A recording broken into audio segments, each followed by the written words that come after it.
When you're in a slump, you're not in for much fun. Unslumping yourself is not easily done. Every time I read that passage to my kids, I feel that quote in my soul. I go through several slumps a year, particularly in the wintertime because I have seasonal affective disorder. That quote reminds me that everybody goes through slumps and that it's not something that's easy to get out of, and that a lot of people just say, get yourself together.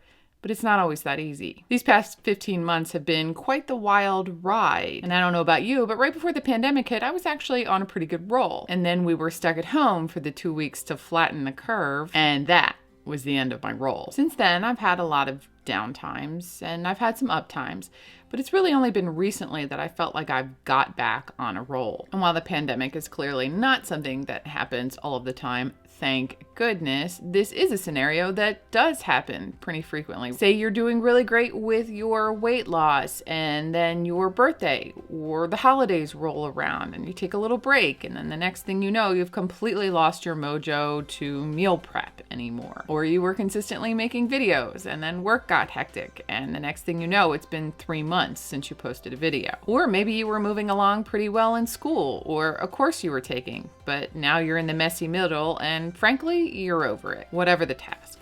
Whatever reason you're not doing what you're supposed to be doing, what you wish you could convince yourself to do. You're in a slump, a rut, and you can't motivate yourself to do the damn thing already. So today I'm going to be giving you a bunch of ways that you can use to get yourself motivated to go after your goals again and get yourself back on that roll. The first part is to talk about the goals that you've been working on but that you got sidetracked or derailed.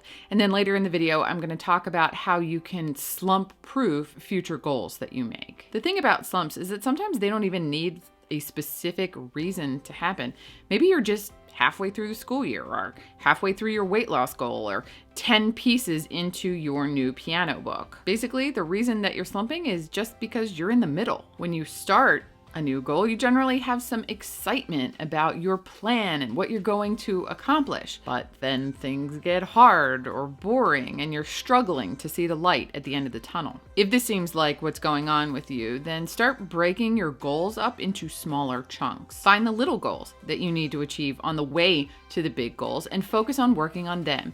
And then when you achieve them, celebrate them. This gives your brain a little hit of dopamine, which helps keep you moving forward and helps keep you motivated to work towards that next mini goal. So stop focusing on the fact that you still have 30 pounds to lose and just focus on the next 5 and then celebrate when you lose those 5. Or don't concentrate on making it through the whole rest of the semester. Just focus on getting through the rest of this week or the rest of this month. Another way to get stuck in a rut is by comparing yourself to other people. You look on Instagram or TikTok and you see people out there doing the thing that you desperately wish that you could do yourself, but you don't seem to be pulling it off. In this case, it's time to stop watching and start getting involved. Pick one of the people that's doing what you want to be doing that seems accessible and talk to them. Ask them what they're doing to accomplish their goals and why they would recommend it. The recommending is actually a really crucial part of this. We are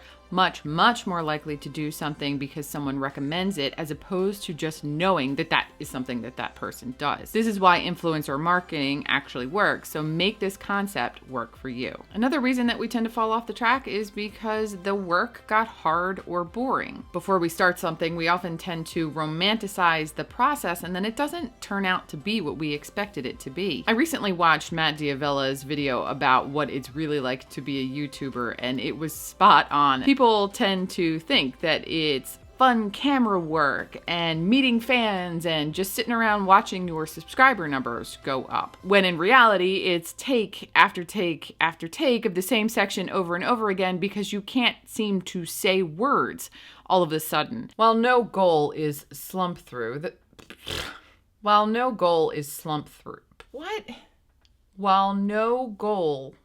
slump proof, and it's hours and hours and hours of sitting at your computer, researching and scripting and editing. Now, it's really important that you are very much tied to achieving this goal that you want to achieve. If you hate every single part of making a YouTube video, then it's probably time to get a new goal. But if you're just stuck on a couple of parts of it, then try to find something about it that you do like. I personally, as odd as it sounds, hate the actual filming of the YouTube video. Even once I'm finally ready to film, there's this whole 15 minutes of procrastination that has to happen beforehand just so I can convince myself to start filming. However, if I don't film, then I don't have footage, which means that I can't edit. And editing is one of the parts that I really do enjoy. So by focusing on the part of the process that I do really enjoy, I can convince myself to do the part that I maybe don't enjoy as much. The other way to make this work for you is to pair something that you struggle with something that you really, really do enjoy. For example, while I'm color grading, I listen to my favorite music, and while I'm doing the dreaded dishes, I watch YouTube videos. Another option is to enlist the help of others. If you have to do laundry, it's infinitely more interesting to do laundry if you have a friend at the laundromat with you. Or you could work together with that friend so that maybe they come over one week and help you clean, and you go over to their house one week and help them clean. Try imagining or brainstorming ways that you can make a boring task or a hard task easier or more interesting, and then see if there's some way that you can make those ideas work. The next way is to consider how your work affects others. How many times have you realized that you have no problem doing something for someone else, but you absolutely cannot muster up the willpower to do it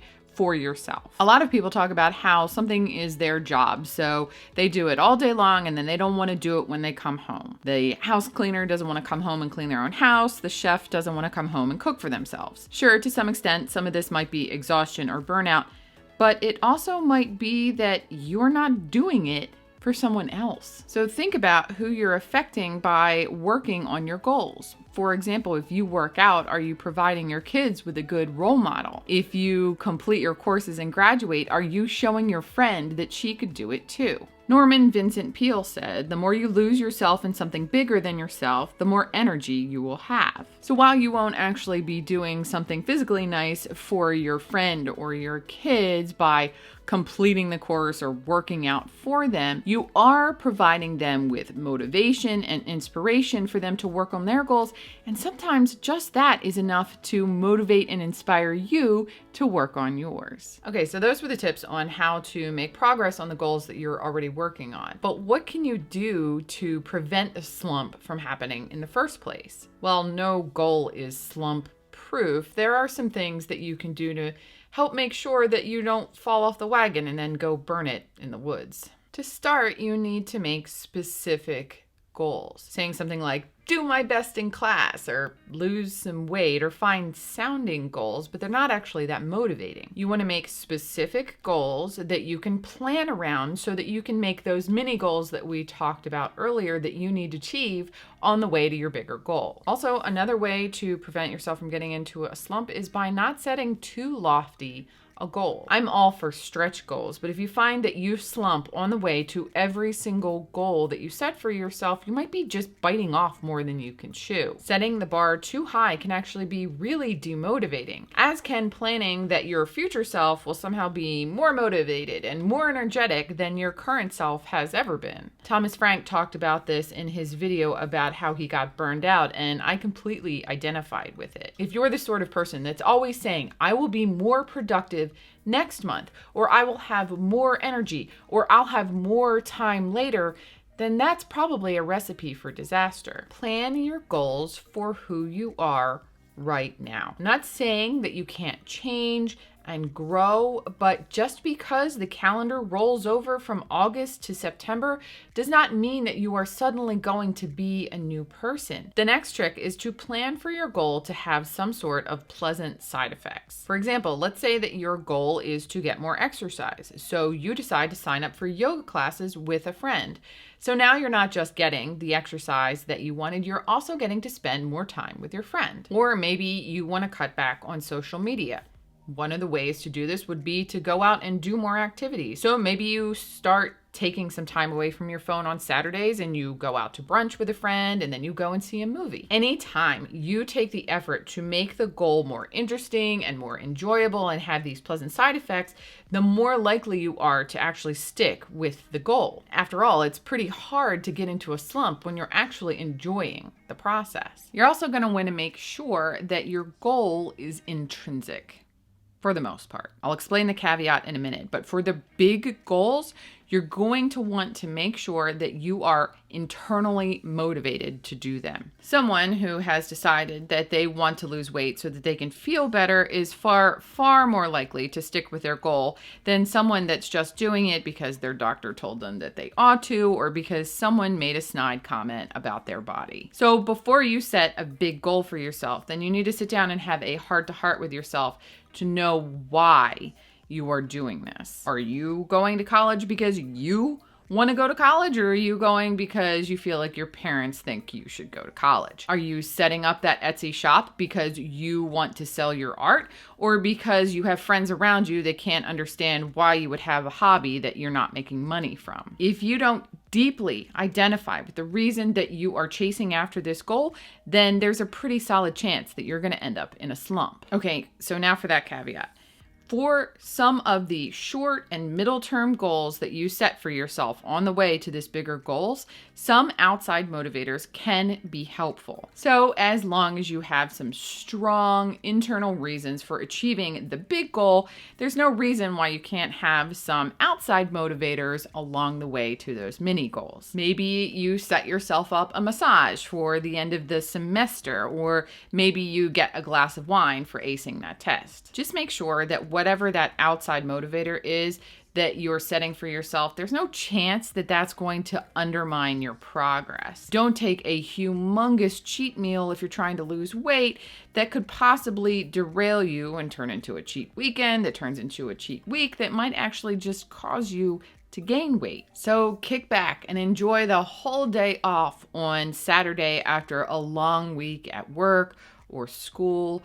Buy your favorite book for losing 5 pounds, or go get yourself a pedicure. Just don't, go spend thousands of dollars just because you managed to save $100 this week. If you enjoyed this video, you'll probably enjoy my videos on how to get unstuck and how to get motivated again. So I'll have those posted on the screen. Before you go, don't forget to hit the like button. And if you want to make sure you never miss a video, hit the subscribe button too. Thank you so very much for watching, and I'll see you in the next one. Try imagining or brainstorming some solid heart-to-heart with the doggy. Why is talking so hard? You're also going to make outside motivators on the way to the and my other video about how to something.